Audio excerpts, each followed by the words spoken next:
I worked 2 jobs to pay for my boyfriend's entire college degree. The day he graduated, he dumped me. I just smiled and handed him a graduation gift. That cost him everything. Hi, I'm Jenna, 27. When I first met Ryan, I thought he was it. You know that dumb, floaty feeling you get when you're 19 and someone actually looks at you like you're the whole sky? Yeah, that was me. Wide-eyed, broke, and working part-time at a crummy diner while taking night classes at the community college. Ryan was different. Or at least, that's what I told myself when he showed up wearing a battered leather jacket, talking about dreams bigger than this dead-end town. He wanted to be an architect, build skyscrapers, change the skyline. He just needed a little help getting there. You know where this is going, right? It started small. He got accepted to a university out of state. A real one with ivy on the walls and tuition fees that made my stomach clench. His parents didn't have much. My parents didn't either. But me? I could work. So I did. 2 jobs. Sometimes 3 if you counted the weekend shifts I picked up at a catering company that smelled like burnt cheese and ambition. I worked mornings at the diner, nights cleaning offices. My hands always smelled faintly like bleach, and I got so used to aching knees I stopped noticing. But I was proud. God, I was proud. Ryan would send me pictures from campus. Him standing under old stone arches, grinning with a backpack slung over one shoulder. Sometimes he sent texts at 2 a.m. about finals and pressure and how hard it all was. I always texted back. Always said the right thing. You've got this. You're amazing. I believe in you.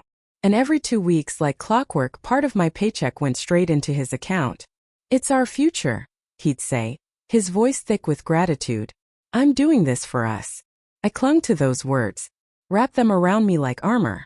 Even when I missed Christmas at home because I couldn't afford the gas to drive the 5 hours back. Even when I skipped meals to make rent. Even when my friends stopped inviting me out because they knew I'd say no. I told myself it was all temporary. A sacrifice. Love was supposed to be hard sometimes, right? Senior year came faster than I expected. Ryan was graduating with honors. I scraped enough savings to rent a little dress from an online boutique. Something simple, navy blue, modest enough that maybe, just maybe, when his professors and classmates saw me they'd think she belongs here too. I drove 4 hours to his graduation ceremony in my beat-up Honda, the one with the cracked windshield and the trunk that wouldn't quite close. I remember rehearsing in my head what I'd say. How proud I was. How much I loved him. How ready I was for our next chapter. I waited outside the hall with a bouquet of sunflowers, his favorite, clutched in my hands, feeling like my heart was about to burst from my chest. He spotted me from across the courtyard. Our eyes met. And in that moment I swear I felt every mile, every missed meal, every sleepless night fall away. He smiled, walked over, and said 6 words that shattered my entire world. I think we should break up. For a second I didn't even hear him. The crowd, the clapping, the proud families cheering for their graduates. It all faded into a cold, humming silence. I blinked at him, smiling stupidly, thinking maybe I'd misheard. What? Ryan shifted awkwardly, the tassel on his cap brushing against his forehead in the breeze. He wouldn't meet my eyes. Instead, he stared at the ground like a guilty kid caught stealing from the cookie jar. I just think, he said, voice low, it's not fair to drag you into the next part of my life. Drag me? I felt the sunflowers crinkle under my grip. Drag me? After everything? I had given up everything for him. Sleep, money, opportunities. All because I believed in our shared future. And now he talked about me like I was some old baggage he was finally free to toss aside. But I didn't cry. I didn't even flinch. Because deep down I wasn't surprised. The cracks had started showing a few months ago. Little things at first. Text messages he was weirdly protective of. Nights he said he was studying late, but somehow managed to post blurry bar photos on his private story. The final nail? A hotel receipt I found while helping him organize for graduation. A receipt from a place 2 towns over for 2 guests. The same weekend he told me he was locked in the library prepping for finals. I didn't confront him. I didn't scream or throw things. I just smiled and made my plans. Quietly, carefully, I called the student loan office. Explained my situation. Sent the paperwork. Paid the fees. 3 weeks later, every loan, every debt I'd signed my name to for him was legally his. No takebacks. He had no idea. Not until now. Ryan fumbled with the envelope I handed him, his face twisting into suspicion, but his curiosity got the better of him. He ripped it open. Inside was a simple white card with gold lettering. Congratulations, graduate. Effective immediately, your tuition loans have been reassigned to you. Welcome to adulthood. He blinked. Flipped the card over. Found a neatly photocopied document clipped behind it. Student loan reassignment. Ryan Andrew Cooper, primary borrower. Balance, $87,000. He paled. His mouth opened and closed like a fish stranded on dry land. You're unbelievable, he finally muttered, his voice tight and shaking. I smiled wider, tilting my head slightly. Oh, but I did. You're the architect of your future now, Ryan. Around us, the graduation celebration carried on. Students threw their caps in the air, families hugged, cameras flashed. And in the middle of it all, Ryan stood frozen, holding a debt he thought he'd left behind with me. His friends noticed first. A guy nudged another. A girl pointed and whispered. The laughter started small, then rippled outward like a stone thrown into still water. Ryan's face flushed deep red. He looked down at the papers again, as if hoping they'd magically change. When they didn't, he clenched the envelope in his fist so hard it crinkled. He glared at me, voice low and bitter. You're unbelievable. I stepped closer, my voice steady as a rock. And you're finally responsible for yourself, I whispered. Then I gently handed him the bouquet of sunflowers, those bright, hopeful symbols I'd carried for 4 years, and turned on my heel. I didn't run. I didn't stumble. I walked away, heels clicking against the pavement, each step lighter than the last. Ryan, the golden boy, was left standing there in his rented gown and borrowed pride, clutching debts he couldn't sweet-talk his way out of. And me? For the first time in years, I didn't owe anyone anything. You think after everything, Ryan would stay down. But no. 2 days after graduation, he was already reaching out. Not to apologize. Not to reflect. No, he wanted to negotiate. It started with a long email titled, "Let's be mature about this." I didn't bother reading past the second paragraph, where he accused me of ruining his professional future and acting out of spite. Then came the text messages. Then the calls. When that didn't work, he tried posting online, spinning the story like I was a jealous ex who couldn't handle his success. Success. Funny word for someone drowning in $87,000 of debt and no job offers. I didn't respond. Not even when mutual friends started hinting that maybe I should be the bigger person.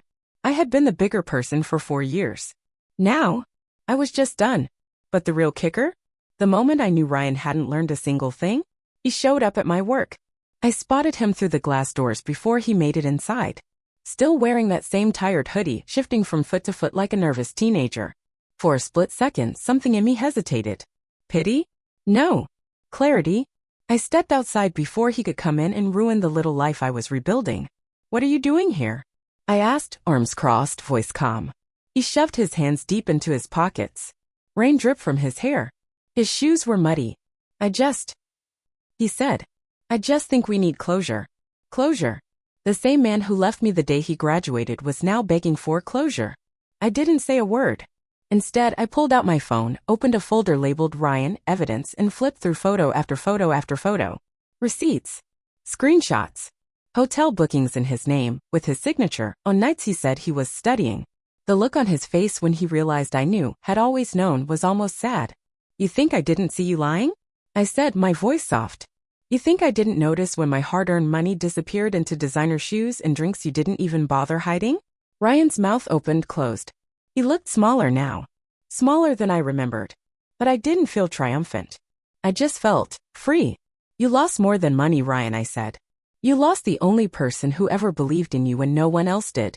He flinched like I slapped him. But it wasn't anger on his face. It was something worse. It was regret. Real regret. For about 2 seconds. And then, just like always, he ruined it. You're being heartless, he snapped, desperation bubbling under his words. You could have handled this privately. You didn't have to humiliate me. I tilted my head, studying him like a stranger on the street. You humiliated yourself, I said simply. All I did was step out of the way. He stood there a second longer, chest heaving. Maybe waiting for me to say something. Maybe waiting for me to take it back. But there was nothing left between us to salvage. Goodbye, Ryan, I said. And I meant it. He watched me walk back inside. He didn't follow. He couldn't. You think when you finally walk away from someone toxic, it's over. Clean cut. Done deal. But life loves its little echoes. It's been 2 months since I told Ryan goodbye outside my work. Since then, things have been quiet, peaceful even. Until one rainy Thursday, Halfway through my shift at the cafe, I got a text from an unknown number. I almost ignored it. Almost. But something made me open it. One blurry photo. No caption. Ryan. Standing outside a pawn shop 3 blocks away. A crumpled backpack slung over one shoulder. Trying to sell what looked suspiciously like the expensive watch I had bought him years ago. The same watch he said he'd keep forever. I stared at the photo for a long minute. Not angry. Not smug. Just detached. It wasn't satisfaction I felt. It wasn't revenge. It was proof. Proof that sometimes people don't just fall, they collapse under the weight of everything they tried to escape. Later that night, I sat in my tiny studio apartment, cross-legged on my squeaky futon, laptop open on my knees. Applications for scholarships. Business school courses. Dreams I'd shoved aside years ago finally felt like they were reaching back for me. My manager at the cafe had offered to mentor me. I was learning about running a business, balancing costs, building a brand. It wasn't glamorous. It wasn't easy. But it was mine. Every paycheck. Every late-night study session. Every coffee spilled, every mistake learned from. Mine.